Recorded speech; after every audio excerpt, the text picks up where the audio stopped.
quando você tem, por exemplo, crianças que são fora do convencional, né? E a gente tem uma escola clássica que, teoricamente, não se adapta para isso, e ele vai passar, às vezes, mais tempo dentro da escola do que com você, fica, pô, é um sofrimento que não tem como. Você não consegue mediar porque ele não tá com você, na escola não vai ter essa aceitação, né?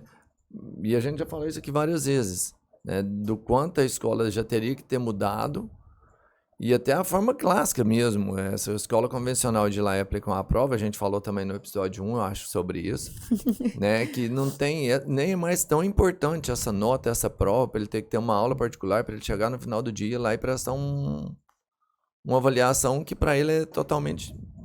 Exatamente. Inclusive, eu estudo um autor chamado Gabor Mate, Dr. Gabor Mate, ele é um austríaco radicado no Canadá, e ele fala muito de transtorno TDAH e tal, e ele fala muito de educação, da educação tradicional, né? E ele diz assim, o tanto que a forma como a gente quer que a criança demonstre o conhecimento dela só vai funcionar para certas crianças. E a grande maioria das crianças, ela não está demonstrando conhecimento, ela está demonstrando a capacidade dela de suprimir emoção, ela está demonstrando a capacidade dela de não viver aquela... Porque, por exemplo, vai ter criança que não vai conseguir aprender matemática, mas não é porque ela não tem... As pessoas falam inteligência acadêmica, ela tem mais inteligência artística, e a gente vai polarizando as crianças, mas não é isso. Às vezes, o que essa criança precisava é de outras vias de aprendizado. Então, por exemplo... eu sempre fui... Eu nunca fui uma boa aluna, eu tirava notas muito ruins. Eu tive um professor de física. Física nunca fez sentido para mim nenhum, assim, nenhum. Eu era aquela pessoa que eu tinha que anotar as fórmulas para fazer a prova e passar. Então, tinha uma fórmula lá que era distância, não sei o quê, igual a força. Impossível de eu lembrar, nunca lembrava.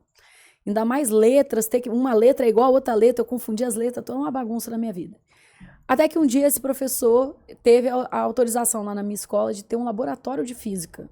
E eu lembro que ele contou isso pra gente e eu fiquei assim, laboratório de física? What? Laboratório de química faz sentido, agora laboratório de física não fazia sentido nenhum pra mim, né? E aí ele falou assim, hoje no nosso laboratório de física a gente vai aprender a trocar pneu do carro. Aí ele levou um carro lá pra dentro da escola. Eu falo pra ele que eu falo dele direto, ele sabe. Ele levou o carro lá pra dentro da escola e foi ensinar a gente a trocar pneu, na aula de física. Aí ele foi e pegou uma ferramenta pequena e a gente não... Tava muito duro o negócio e não conseguia. Aí ele, vamos aumentar a distância? Aí na hora que ele aumentou a distância, ficou leve. Aí ele falou, entenderam agora? Quanto maior a distância, menor a força. Eu nunca mais esqueci a fórmula. Todas as provas eu acertava todas as questões. Entendeu? Sim. Porque a forma como ele explicava abstrato em sala de aula, o meu cérebro não funcionava. E o que é que as pessoas mais elogiam no meu trabalho? As pessoas falam, Nanda, você é uma didática muito boa. Você consegue explicar de um jeito que a coisa passa a fazer sentido. Eu falo assim, você sabe por quê? Eu também não sei, porque é assim que o meu cérebro funciona. Então, eu não conseguia entender ele explicando fórmulas. Agora, quando ele mostrou ali na minha frente, eu nunca mais esqueci. Nunca mais. Mas assim, é óbvio que tem outros fatores, mas nessa questão eu acho que está muito relacionado com o amor que você tem para ensinar alguma coisa, sabe? Eu tenho um primo meu, ele tem 2 filhos, um de 18 e um de 10. E ele era professor de matemática. E ele nunca conseguiu ensinar o de 18. Ele não dava conta de ensinar o filho mais velho. Ele falou, cara, eu não fui o professor dele. E depois ele foi dar aula em cursos onde eles avaliavam os professores. E ele também nunca foi bem avaliado, igual o irmão dele, que dava aula também nesse mesmo curso, era bem avaliado. E aí um dia ele percebeu que o irmão dele ensinava com mais carinho os alunos. Ele começou a colocar isso no curso. E depois desse dia ele só começou a ter nota 100% no curso dele. E aí ele levou isso para casa dele e começou a ensinar matemática pro menino de mais novo. E ele mesmo mandou um áudio desse que foi muito foda. Ele falou, cara, o dia que eu vi que para você ensinar alguém, se você colocar amor, colocar carinho no que você tá passando, você passa de forma melhor. Meu filho mais novo, ele só tirava 10 em matemática.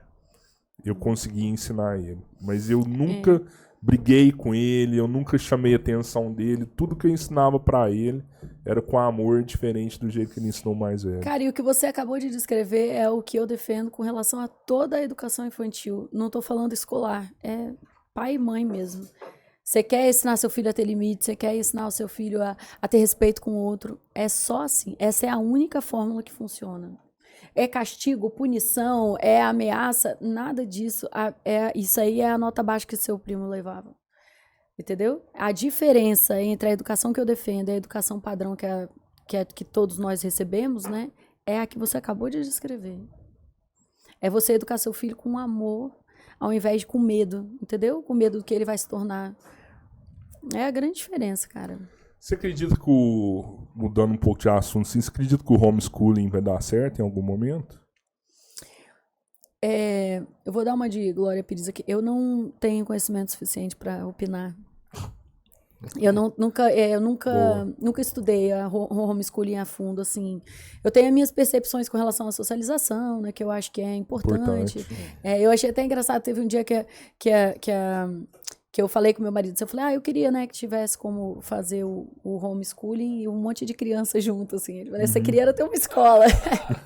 Pô, tá na hora já, viu, pessoal? Tá na hora a gente dar uma... Porque é isso, assim, eu percebo que a busca pelo homeschooling tem muito mais a ver com a reforma da educação que está sendo necessária, mais do que com isolar essa criança em casa e ficar aprendendo em casa, sabe? Mas eu precisaria de estudar realmente para opinar. Acho que pode ser até pior, né? A socialização ela é muito importante. Cada vez mais, né? Sim. Pô, a gente viu na pandemia o sacrifício que foi, né, mano? Você pega a galera aí... Pra gente foi traumático ficar sem ter contato com outras pessoas. Pensa quem tá sendo formado, o impacto, sabe? Nossa, é devastador. Cara, devastador. As crianças atrapalhou. As crianças ficaram mais atrasadas no aprendizado de fala, aprendizado de escrita e tal. Enfim, eu acho que tem uma parte importante da socialização também, que é o feedback social, né? Você aprender a ter aquela troca, você saber até onde o que você fala, que o outro gosta, que é um aprendizado, é uma alfabetização social mesmo. E para você ter essa alfabetização social, você tem que estar com várias pessoas diferentes, né? É uma variedade. Você tá só com pai, mãe, avó, pai, mãe, primo, você tem um N menor, você tem um leque menor de possibilidades. Para você aprender, você precisa conviver com tudo, né? Eu consigo ser um aluno seu? Consegue, só você entrar no meu curso. É só entrar no curso, qualquer pessoa pode entrar no curso. Isso, eu tenho 2 cursos diferentes, para profissionais e para pais e mães. O curso Método Psimama é para quem é pai e mãe e quer educar nessa metodologia aqui, né, nessa linha que eu defendo, que é a educação democrática, que eu chamo. E para profissionais, tipo professores, pediatras, psicólogos, né, gente que já trabalha com criança ou que quer passar a trabalhar com criança, é a minha pós-graduação. Se eu entrar nesse primeiro curso e for muito bem nele, depois eu posso entrar no segundo? Isso, exatamente. Aí você começa a ensinar, você começa a fazer. Você falou que já tem hoje estudos que mostram gerações que foram criadas por esse processo, né? Eu acho que o primeiro cara que tem eu escolas, vi... tá? Vale dizer também. Tem escolas que são baseadas nessas metodologias também. O primeiro cara que eu vi, que acho que veio de uma escola dessa, e que ele ficou muito famoso e que ele defende ela, foi o Thiago Leifert. Isso, ele fala, ele fala muito sobre isso, né? De que... Isso, ele fala. E dizem que tem alguns famosos, eu tô tentando lembrar qual deles que é, não sei se é Steve Jobs. Eu lembro que tem algum desses grandes nomes que estudou em escola montessoriana, que é a escola montessoriana, que é uma escola que tem essa visão, né? Maria Montessori foi uma psiquiatra italiana que 100 anos atrás, né, ela começou a defender muito do que eu falo aqui, então, de você respeitar crianças, de você entender que a criança não vai trabalhar à base da punição e tal. Ela tem, apesar de que ela defendia que existiam ferramentas mais nobres e menos nobres, né, isso foi 100 anos atrás. Hoje a gente já vê que só nas mais nobres a gente já consegue um resultado maravilhoso, não precisa recorrer às menos nobres. E assim, ela então começou a defender que a criança aprenderia a ler e a escrever só de você disponibilizar o material para ela, só de você dar espaço para ela, né? Que você não precisaria ficar A, B mais A, B, C mais A, K. E aí ela trouxe, foi a Maria Montessori, inclusive, que revolucionou as escolas, botando a cadeira e a mesa do tamanho da criança. Não existia Caraca. isso na época dela. A Maria Montessori, ela tinha um armário com os brinquedos, e aí ela que tinha que abrir, porque vai que o armário cai em cima de uma criança e tal, e aí um dia ela foi, virou o armário de lado assim, cortou as pernas, falou, agora é uma estante. Tirou as portas e as crianças passaram a acessar. E aí o combinado era, sempre que você acabar de brincar, você tem que guardar de volta. E as crianças mantinham a sala organizadíssima. Sabe aonde que foi esse projeto? Numa favela italiana. Eram as crianças com o menor nível social, financeiro e de instrução que existia na sociedade italiana da época. E a evolução dessas crianças foi fenomenal. Tanto que depois a escola dela, anos depois, virou escola de rico. Você acha que tem muito a evoluir ainda, assim? Passaram 100 anos, né? O tanto que evoluiu nesse período. Você acha que não...